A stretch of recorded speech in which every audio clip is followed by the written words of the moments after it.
صحیح مسلم میں ابو ہریرہ رضی اللہ عنہ فرماتے ہیں وَمَن سَلَكَ طَرِيقًا يَلْتَمِسُ فِيهِ عِلْمًا سَهَلَ اللَّهُ لَهُ طَرِيقًا إِلَى الْجَنَّةِ، جو شخص اسی راستے پر چلتا ہے تاکہ وہ علم حاصل کرے، اللہ تعالیٰ اس کے لیے جنت کے راستے کو آسان کر دیتے ہیں۔ علم کے لیے سفر کرنا، علم کے لیے محنت کرنا، علم حاصل کرنا، یہ ہمارے دین کی روشنی میں دنیا کا سب سے بہترین کام ہے۔ اس لیے اللہ کے نبی صلی اللہ علیہ وسلم فرمایا خیرکم من تعلم القرآن وعلمہ، تم میں سے بہترین لوگ وہ ہیں جو قرآن سیکھتے اور سکھلاتے ہیں۔ اللہ کے نبی صلی اللہ علیہ وسلم کی حدیث آپ نے فرمایا کہ جو شخص خیر سکھانے والا ہوتا ہے، یعنی علم سکھانے والا ہوتا ہے، اس کے لیے تمام مخلوقات دعا کرتی ہیں، یہاں تک کہ پانی کے اندر رہنے والی مچھلیاں بھی اس کے لیے دعا کر رہی ہوتی ہیں۔ اللہ اکبر۔ اللہ کے نبی صلی اللہ علیہ وسلم نے فرمایا کہ طلب العلم فریضۃ علی کل مسلم، علم کا حاصل کرنا ہر مسلمان پر فرض ہے۔ اب ظاہری بات ہے کہ دیکھیے تمام علم آپ اپنے گھر میں بیٹھ کے تو حاصل نہیں کر سکتے، اس علم کے لیے آپ کو محنت کرنی پڑے گی، اس علم کے لیے آپ کو اپنے گھروں سے نکلنا پڑے گا، اس علم کے لیے آپ کو سفر کرنا پڑے گا۔ اور یہ علم کے لیے سفر کرنے کی جو سنت ہے سب سے پہلے حضرت موسیٰ علیہ السلام سے شروع ہوئی، جب وہ سفر کر کے خضر علیہ السلام کے پاس گئے اور وہ سیکھنے کی کوشش کی جو ان کو نہیں پتا تھا۔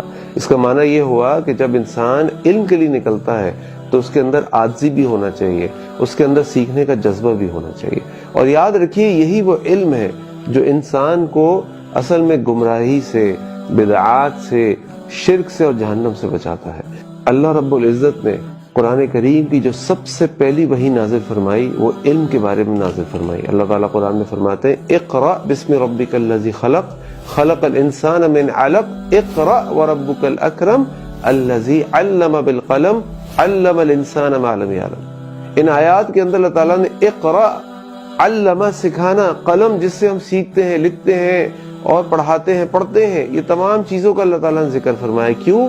کیونکہ دیکھیے اگر انسان کے پاس علم نہ ہو تو وہ توحید اور شرک میں فرق نہیں کر سکتا، اگر انسان کے پاس علم نہ ہو تو وہ سنت و بدعت کی تمیز نہیں کر سکتا، اور اگر انسان کے پاس علم کی روشنی نہ ہو تو وہ ظلمات اور گمراہی کے اندھیرے میں نور کو تلاش نہیں کر سکتا۔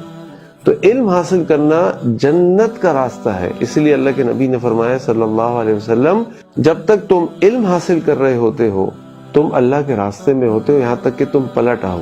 ہم دیکھتے ہیں کہ صحابہ کرام رضوان اللہ علیہم اجمعین مہینوں کا سفر کرتے تھے ایک ایک حدیث حاصل کرنے کے لیے۔ کیوں؟ کیونکہ وہ جانتے تھے کہ یہ علم کے لیے سفر کرنا، یہ علم حاصل کرنا اور پھر اس علم کو پڑھنا، یہ سب انسان کو جنت میں لے جانے کا باعث بن جاتا ہے۔ اللہ تعالیٰ قرآن میں فرماتے ہیں قل هل يستوي الذين يعلمون والذين لا يعلمون، رسول اللہ صلی اللہ علیہ وسلم ان سے کہہ دیجئے کیا وہ لوگ جو علم رکھتے ہیں وہ ان لوگوں کے برابر ہو سکتے ہیں جو علم نہیں رکھتے؟ اور یہ علم ہی اصل میں وہ چیز ہے جو انسان کے دل میں اللہ تعالیٰ کی محبت اور اس کا خوف پیدا کرتا ہے۔ اسی لیے اللہ تعالیٰ نے قرآن میں فرمایا انما یخشی اللہ من عبادہ العلماء، بے شک صرف اللہ کا خوف تو وہی لوگ رکھتے ہیں، اللہ سے ڈرنے والے تو وہی لوگ ہوتے ہیں جن کے پاس علم ہوتا ہے۔ تو یہ علم خود بھی حاصل کریں، یہ علم اپنے گھر والوں کو بھی سکھائیں، اس علم کے لیے جدوجہد بھی کریں، محنت بھی کریں، مال بھی لگائیں، جان بھی لگائیں، کیونکہ یہ علم انسان کو جنت میں لے جاتا ہے، اور علم کے لیے سفر کرنا حقیقت میں جنت کی طرح سفر کرنا ہے۔ اللہ تعالیٰ سے دعا ہے کہ اللہ تعالیٰ ہمیں اپنے دین کا علم سیکھنے کی توفیق عطا فرمائے، اور اللہ تعالیٰ ہمیں ان لوگوں میں شامل فرما دے جو بہترین لوگ ہیں، یعنی جو قرآن کو سیکھتے ہیں اور قرآن کو سکھاتے ہیں۔ اللہ سے دعا ہے کہ اللہ تعالیٰ ہمیں جنت و فردوس میں اعلیٰ مقام عطا فرما دے۔